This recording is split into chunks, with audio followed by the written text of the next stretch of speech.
Welcome to the Business Vitality Podcast. My name is Cantey. I am the host and an executive coach. I work with teams, individuals, and leaders to help create a measured leadership change. We do that using practical applications, and our clients are creating 100% measured results as seen by those around them. Not necessarily what I think or what they think, but what the other people are seeing. And they are being recognized for the hard work that they're doing. If you're interested in learning more about some of the work that we're doing, you can learn more at CatherineCantey.com. I would love for you to subscribe to this show, to Business Vitality. This is my way to continue to pay forward and share business best practices. Stay tuned and listen to the interview. Thanks for being here. Eric Stopper, you are the Chief Marketing Officer at Profitibull, found on the web at profitibull.com. Thank you so much for joining us. Happy to be here. Thank you so much. Tell me, I know I said profitable, but then when you read it, it says Profitibull, B-U-L-L. Tell me about it. How did you get started in that, and how did you have fun with that name? Yeah. Okay for me to assume that you had fun with the name. It was actually, it was kind of an accident, to tell you the truth. I referred a deal to a friend who I had a client who was looking for Facebook advertising services, and I referred him to my friend who does Facebook advertising services, and this cat went and made him $5 million with $100K in spend. And so he came to me and was like, man, it was like a year later. He said, hey, like, we're starting up a little company. Do you want to come and join it? And I said, sure. I looked at the numbers. I was like, I could bring you, a couple dozen of these clients, and we have something really compelling. And that friend of mine and former business partner got sent a non-compete letter from somebody in the industry that he was working with, and he folded to it and took their deal, just wanted exclusive rights with him, and so left me with this other person that he had brought into the business with the logo and the brand name that I didn't have any say or control or involvement in at all. And we just had to make this work, and it worked, thankfully. And this other person, his name's Phil Murphy. He's a great business partner. He was not my friend before, and I think I'm going to do that every time that I start a business moving forward. I don't think I'm going to do business with any of my friends, because it's been really great, like just almost treating it like an arranged marriage, where you're like, you're gonna make it work. You know what I mean? Like, this is the like, this is what we're doing. So we're gonna make it happen. So pivot, and Profitibull is what it is today. We do AI and automated marketing workflows and landing pages. And I mean, we're deep into it. We're creating like AI agents that can handle your sales calls and your outbound booking and your, appointment reminders and schedules and all that kind of stuff. And it's really gotten kind of bananas over the last couple of months. We've cracked the code on a bunch of workflows that make people a lot of money. So we're spreading the word and getting it out, and people are biting, and we're having a lot of fun. So the name itself, I can tell you, I don't know. We have to ask my former business partner where, how he came up with it. Do you still talk to that guy? Of course. Yeah. Lifelong friends. We met in college, and he's doing well. He doesn't even work with that company anymore, but he's got something else going on now. That's interesting. So talk about the AI. I think AI is one piece, but then you've got this other, the marketing piece of it. But before we get into the marketing, I'm curious, what are you seeing with AI, and what's your biggest learning moment that you're having right now with it? Yeah, I'll say the ability to clone somebody into their own sales process without having them present in the business is pretty compelling, especially for like physicians. Physicians want to follow up with you. They really want to coach you and, hey, how's your medication? Have you had any side effects? All that kind of stuff. They just don't have time. And so being able to create a duplicate of them that handles all their follow-up is it's a really strong use case. And so what I tell folks is, if you had 100% of your energy to devote to reaching out and nurturing one of your ideal customers, right? There's nobody else in the world. It's just you and them. When do you call them? What message do you leave on their phone? What email do you send them? What connection requests do you send them on LinkedIn? What, do you send them a letter? Do you send them a note on Instagram? Do you, like all the little strategies? What's the cadence of outreach that you follow? Do you try to hit up their colleagues and try and get with them? Do you create a Loom video to send to them? If you can define all of that as a customer purchasing experience, I can automate it. And that is magic. That's what we have discovered, is if you can articulate who it is that you want to reach and how you would like to reach them, we can use AI to make that process really clean and repeatable, so that you're not doing it one at a time, you're doing it thousands at a time. What if you're at a zero and you don't have thousands? Where are you finding those people? We just use Seamless AI. It's like Apollo or Zoom Info, really strong tool. So we're scraping LinkedIn, scraping websites, and oftentimes people know they've got like an event that they went to, and they're like, hey, can you help me scrape everybody on this event? If they have emails and if they have names, we can put them into our database, scrape the info, clean it, and then load it into the system. And are you scraping it from? Go ahead. No, please. I'm curious where you scrape it from. Is it from the the register that they're giving out at the event, or where are you scraping it? So LinkedIn has, whenever you have a LinkedIn event, is specifically the use case. Whenever you have a LinkedIn event, they have a roster of everybody that signed up for it. If you are also registered as an attendee, you can just push a little button and it scrapes everybody. So we had one that had Deepak Chopra's speaking somewhere, 4,600 attendees, and we were able to grab them all. And so now what we're doing is, after the event, we're dropping a voicemail to all of those people and saying, hey, I saw that you were on the event. I just wanted to see if we could connect after and get something on the calendar. And that voicemail drop combo after an event is powerful. What's your percentage of that, of actual connections, maybe in that scenario, or on average? I'm into metrics. Yeah, it's a good question. So, and we've been crunching the numbers on this a lot lately. About half of everybody that you send a voicemail to is never going to listen to it. They are going to ignore it. They don't like phone calls, and they don't like voicemails. I am one of those people, actually. So if somebody leaves me a voicemail, I assume that they can't listen, because my voicemail says, please don't leave me a voicemail, send me a text. So if you have a text follow up in that workflow as well, then you're going to win on somebody like me. Hey, I just left you a voicemail. So about half of them are going to ignore it. Half of them are going to listen to it, right? They're actually going to pull up the voicemail, and usually 20% of those people are going to drop off immediately. They're going to hear a voice that they don't recognize. Thankfully, I'm an American sounding person. And so, a lot of folks are used to getting voicemails from the Philippines and Pakistan these days. And so 80% of them will listen. And the messages are usually pretty low touch, right? We're talking about customer experience here. It's like, I've gone through the process of knowing what I should say to the person to not feel like it's a sales conversation. And I'm either inviting them to a podcast, right? It's a great use case, or I just want to connect with them, or send them an invite or a coupon. And the call to action is really important. So of the people that listen to the whole message, half of them call back. Okay, so let me get the numbers. So you had 100%, 50% listen, and then you said about 20% of those people don't respond. So now we're down to 30% of the 100. Yep. You said they respond. And how do they respond? They book something, or they're just going to call back. Okay. And then you got to be on your game, right? Then you're in a sales conversation at that point. And, you just got to be cool as a cucumber on the other line and just say, yeah, I saw that you attended the same event as me, or whatever the scenario is. And if you are not great at that, then your setting percentage is going to be 0. If you've really methodically approached that conversation, and you've got a good script, and you are good at, listening to tonality and responding to that, then you can get a high percentage. It depends on client. And if we have it set up now where if I miss your call, an AI version of me is going to answer the phone. and it's gonna say, hey, like I can't talk right now, but can we get something on the calendar scheduled so that we can meet? And the rates are all over the place on how many people book from that. I think we had probably 1,000 voicemails dropped, and it was able to book call it 70 people from that. And that was just push a button. You know what I mean? Boom, send the message, and then book 100 meetings off of it. So when you book these meetings, are the average ticket price on these meetings, are they, 100 to 1,000 or 2,500 to 10,000 or $50,000 tickets? Like what's the, I guess, average ticket? It depends on what they're looking for. We give a lot of stuff away for free, to tell you the truth. And so we're invested in long-term relationships. We're looking at a lifetime value of, 15 to 20,000 typically is the target. But they might just start with like a $99 CRM, or they might come on the podcast, and the podcast is free. They come on, we have a great show, they join the mastermind, and then they're on one of our mastermind calls, and we're talking about AI and stuff. And they're like, damn it, like I need AI. You know what I mean? I need some help.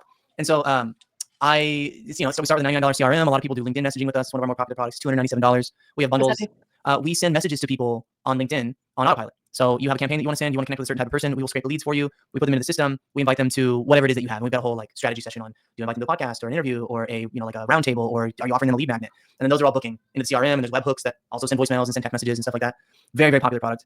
We've got bundles to handle email marketing using AI and LinkedIn, and creating booking agents for you that are $1,000. We've got a LinkedIn lead magnet program that's $3,000 a month. We've got a TikTok program that's $3,750. It's there's all sorts of stuff out there that we're offering. So people, you're just going to begin to see more and more businesses automate a lot of this. Are these 1 and 2 person shops, or are these companies that have tens of thousands of people looking to get into new markets? What's your avatar that's using these types of things? We're mostly working with folks under $1 million that have between 1 and 5 employees. It's a very common use case. There's a lot of folks that are coming from corporate. They're doing their first business and they need everything. You know what I mean? They know their little section of the market super well, right? They're really good at banking, and it's like they don't know marketing, they don't really even know sales, or they don't know whatever. So we try to fill in all those gaps for them. And we do have some larger companies, some that are publicly traded that are our clients. But most of them, it's like an entrepreneur who's got a couple of VAs, maybe one like rockstar employee that works too much. It's a very common avatar. You had mentioned before we hit play, functional medicine. Tell me a little bit about the area that you're in right now, functional medicine. I'm just curious. Yeah, the company is called Zealot Health, ZEALOT health.com. And we sell memberships that include GLP-1 peptides. We also are a BAA with a clinic here in San Antonio that we can do testosterone and ED and all sorts of different types of medical products. The definition of functional medicine is typically that you are measuring, anything about the body, and then you are exploring all of the different options that exist in this world, both holistic and traditional, like pharmacological solutions. And then you are measuring the effect of those solutions on them, right? So it's much more functional. Right? I have an A and I have a B. I'm going to compare those 2 points based off of my protocol, and then we're going to readjust from there. We track everything really nicely. But most people are coming to us for semaglutide and BBC 157 and TB 500, these GLP-1 peptides that help with inflammation and weight loss. And we have health coaching available. And then we have a ketamine oxytocin nasal spray that you can get that helps you chill out. It's a mild psychedelic. And so you can microdose ketamine and feel love all day while you're ripping your calls. So how did you get into functional medicine and that from AI? And your partner that you had, that was your friend, that guy stuck with the non-compete. So now you're best friends with your arranged spouse, and y'all create some AI and some marketing. And then now you're doing some microdosing. Yeah, it was super happy during these sales calls. How did functional medicine jump in the middle of an arranged marriage? It was a way more natural, connection there. So that original business that I referred to, the business that I now own, was a functional medicine clinic, right? It was no. The company that I referred to, what was becoming Profitibull. Yeah. So okay. I referred so I was at an Amazon marketing agency. I've been doing Amazon for like a decade. And one of my clients he was affiliated with a clinic. And he said, I need somebody to help me run Facebook ads for my clinic. So I referred him to my buddy who had started this company. So we went out and we got 25 clients, all functional medicine related. And that's how we got into it. So along the line, we saw, we have a solution that can be applied to a lot more broader audience. And we can sell peptides. There's nothing keeping us from doing it. And so that's how we got into it. That's interesting.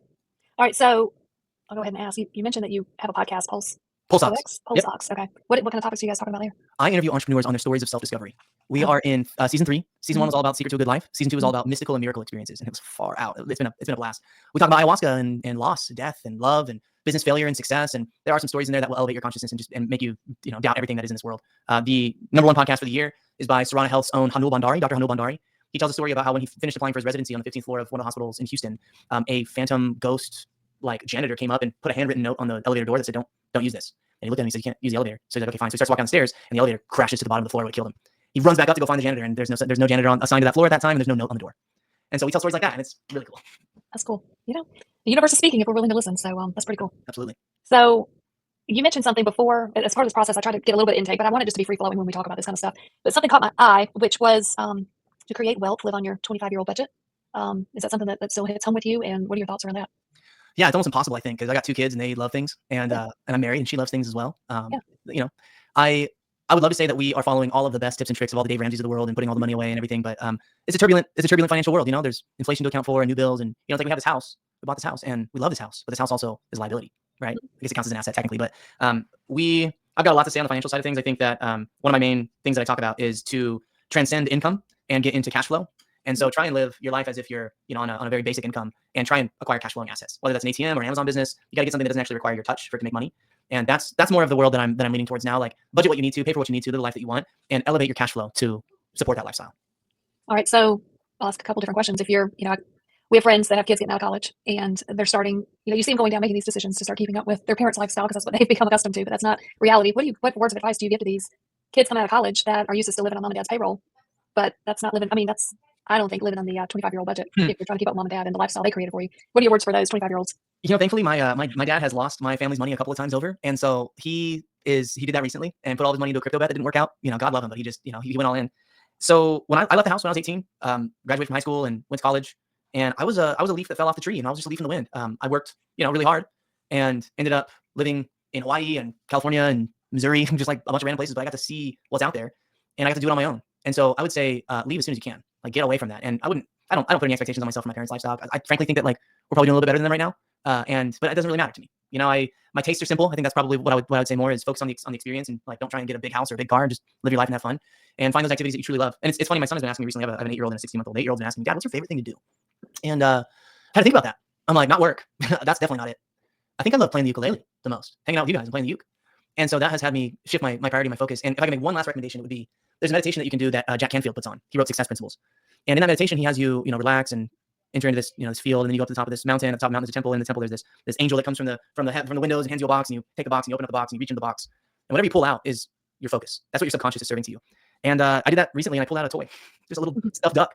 So I'm definitely in the dad phase right now. So if I were to talk to my 25-year-old self who had a kid, right? I had a 1-year-old when I was 25. I would God, I hope that if I did that meditation back then, I'd also pull out the little stuffed animal from that box. Focus on the people that are around you rather than the tasks or achievements that you're trying to get, and life will be rich and wonderful and full of love.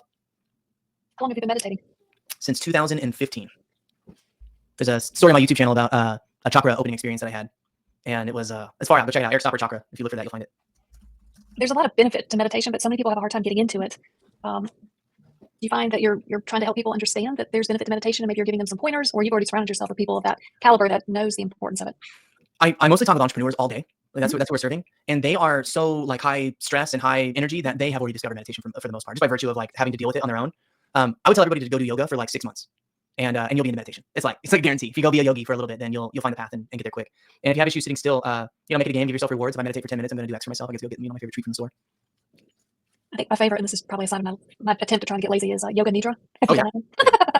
For some reason, for me, it's like a total reset. It could be 3 o'clock in the afternoon, go to yoga nidra, and I'll feel like I just woke up from the deepest sleep, but it's maybe 20 minutes of my time, and it's a game changer. So there's so many different types of meditation that's out there. It's not just sit there, in the silence. There's so many different variations that can be pulled into it. So if you're scaling a business, and I'm going to just kind of jump back in, you mentioned earlier about customer experience, the customer experience process. If you're scaling, what is it doing to your customer experience? What have you found that is allowing the customer experience to thrive with a business that's scaling? Because it's a trick, in my opinion, of being able to balance it. Get out of the way as quickly as possible. Hire people that you trust, teach them the process, and stop touching them. Stop touching it. Let it run. Let your down on your team and let them do it. And I'm super guilty of not letting that happen. And I just blow everything up whenever I try to re-engage. I'm just like, no, talk to your account manager. Like, they got you. You know what I mean? If you really need to get on a call with me, like, here's my calendar. Let's wrap. Let's do it. Let's record a podcast. You know what I mean? Mm-hmm. Eric Stopper, you're the Chief Marketing Officer of Profitibull, found on the web at profitibull.com. Thank you so much for joining us. Thank you so much. Thanks for listening to the episode. If you like it, please subscribe, share this episode or this show with other people around you. The greatest form of a compliment is a referral. I really appreciate them. And if you think that you want to learn more about some of the work we're doing, I encourage you to reach out to CatherineCantey.com. You can schedule a call or just continue to read articles and information that we post out there. Thank you so much for being here.